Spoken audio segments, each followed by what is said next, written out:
Sup Shredders, my name is Logan aka Spiderhands and welcome to an SP Reviews where today we have ourselves a track by an act named SynchroStar titled Wonder's Euphoria Radio Mix.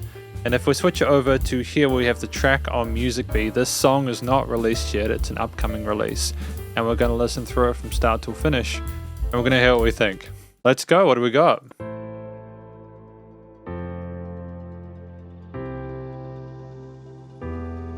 Oh, interesting last chord to that progression.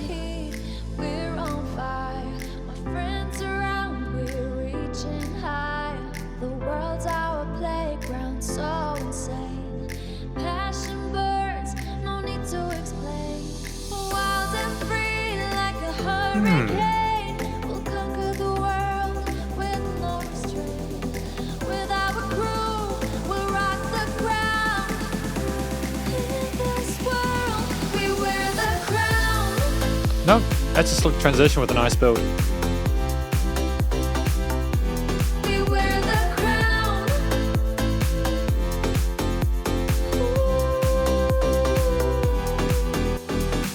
I kind of like how raw the vocals are. There's a little bit of effects modulation on the there's a little bit of reverb and stuff like that, but you can also tell they haven't been too overly processed. And the singer can really sing. Some fun little synth ideas in there as well.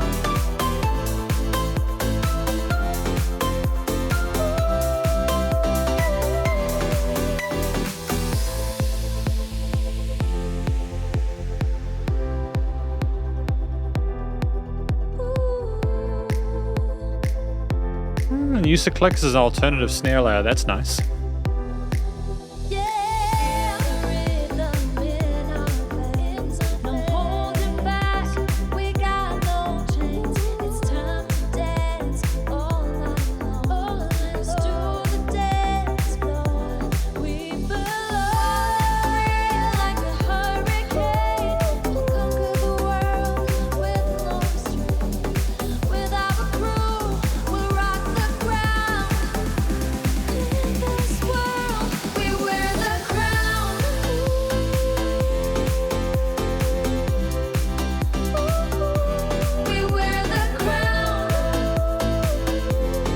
I think it really comes together in this hook part, you know?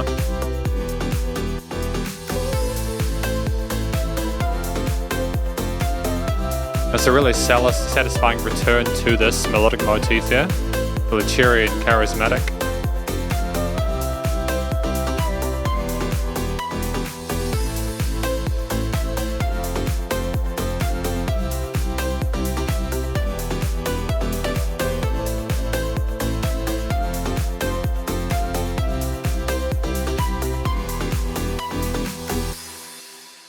Cool.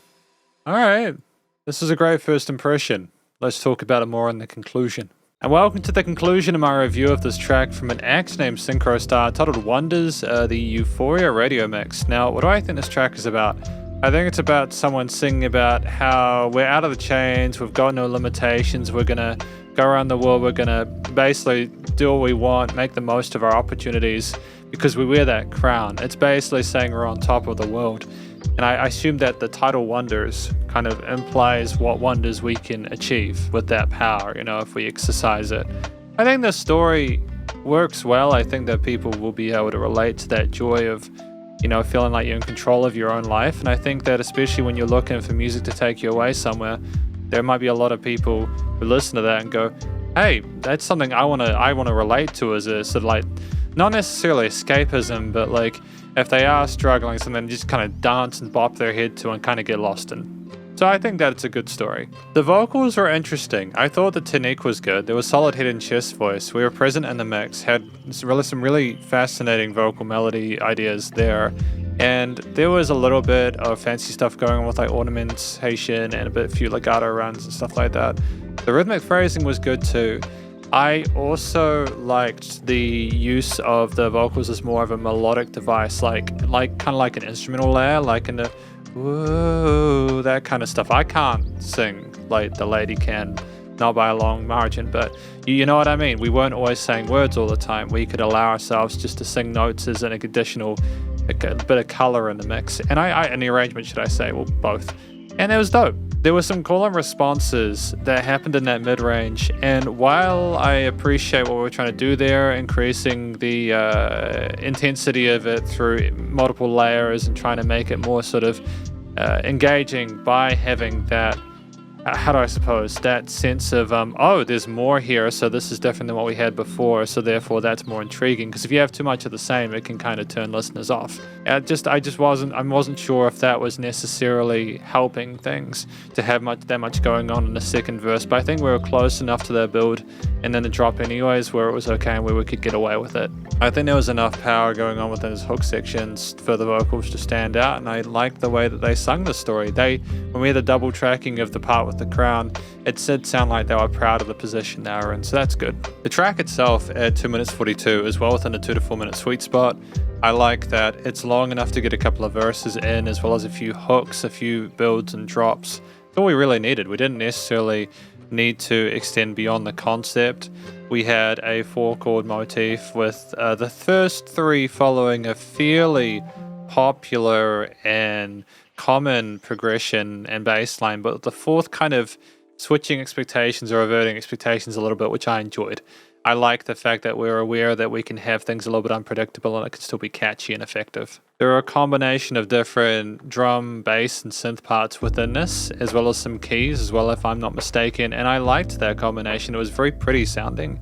It was, when we talk about it being a Euphoria mix, I can understand why people consider this to be like a vibrant track. I think that it captures the effervescence of that effectively. The drums were nice and punchy and had a great chord note groove moving forward. They weren't intense all the time. They switched with regards to the dynamic range. There was less and then there was more, but ultimately we had the pulse moving forward when it mattered and things were nice and tight and there was a clear sense of direction. The bass parts highlighted both the sub-bass and sub-bass frequency spectrums really well without being too overpowering. They were nicely sidechained by the kicks and ultimately supported the chord progressions from the other synth parts really, really well. I think there's also a really funky tone to the bass there where it could have just been kind of like flat, but they had a bit of like a point, like a stab at it or something like that. But it was a little bit pointed, but like in a way where it was more kind of vivacious. The synth parts were fascinating because we had the triads formed not just from the keys, but the synth and all that. We had a nice unison harmonically, but also in the second half of each of the hooks, we had a great momentum with this really pretty shimmery high lead there that sparkled and placed itself in a really elegant phrasing that was a little bit of a contrast to what we were doing with the rhythm of the vocals. And I like the fact that we were continuing, regardless of the different lead, to trade off between, as the vocals were the focal point for a lot of it. I think, to be fair, some of those bass parts had a similar rhythm to what we were doing with the synth parts or the key parts as well, which I enjoy. I like when the bass has unison rhythmically with some of the other elements in the mid to high ranges of the frequency spectrum, because it's just, if you've got chord notes the entire time, it can be a little bit dull if you don't have other sort of bits to kind of spice things up. And the keys finally offered a bit of a trendy kind of signature house-ish kind of ambience to it that highlighted the mid to high registers really well and offered the chords in a way which was palatable and made sense with the rest of the mix. Ultimately, I think that the theme of the track sounded like it was trying to be like a trendy kind of upbeat and cheery and happy, and it was like we were trying to enjoy life and make the most of it, but not in a way which was over the top or overly extravagant. It sounded great. Like, I enjoyed the tone of this track. Overall, I think the motif was very favorable and nice to listen to. The music kind of sounds like a friendly Labrador to me. It wants you to have fun, but it's not trying to push you too hard for it. I think the use of majors and minors without too much sort of like low resonance or like too much darkness within any of the elements left it feeling quite bright and uplifting, and I'm appreciative of that. And I think that makes sense with the vocals and the story that's being told. Finally, the studio recording, mixing and mastering. Now, I think that the vocals were done well. I remember saying they were a little bit dry, and I still stand by that to an extent, but that doesn't mean that I thought the vocal recording was bad. It just means that there could have potentially been a little bit more reverb or something like that, just to help them kind of float in the mix. But then again, it can also be nice to have them not as kind of floaty, to contrast against a lot of what's fashionable with these genres. Apart from my kind of indifference and lack of determination how I would personally want the vocals to be done, like processed, which by the way, I'm happy with everything else regarding that. I'm stoked with how the basses, the drums, the keys, and the synths intertwine with each other. I think that they niche nicely in the frequency spectrum without any resonant frequencies and in the stereo field, so things are nice and wide in the headphones and pleasant to listen to.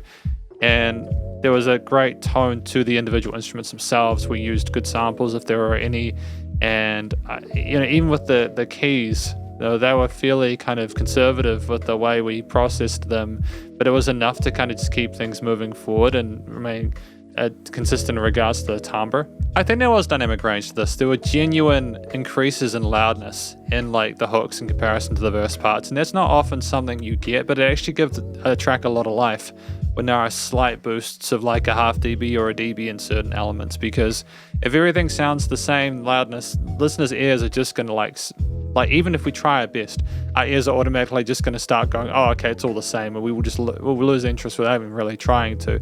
You need range there in regards of the loudness, and we had that within this. Finally, it was nice and loud without pumping, so the bus compression and limiting were nailed. I mean, this is my review of this track from an act named SynchroStar titled Wonders, the Euphoria Radio Mix, and hopefully you enjoyed it. If you did, please do go show them some love via their various social medias, and I'm sure this will be on digital stream platforms at some point. And stay cool, stay safe, and please remember to support your local musicians and artists at this point in time, as either help more than ever thought of crazy stuff going on in the world, and I'll catch you in the next review.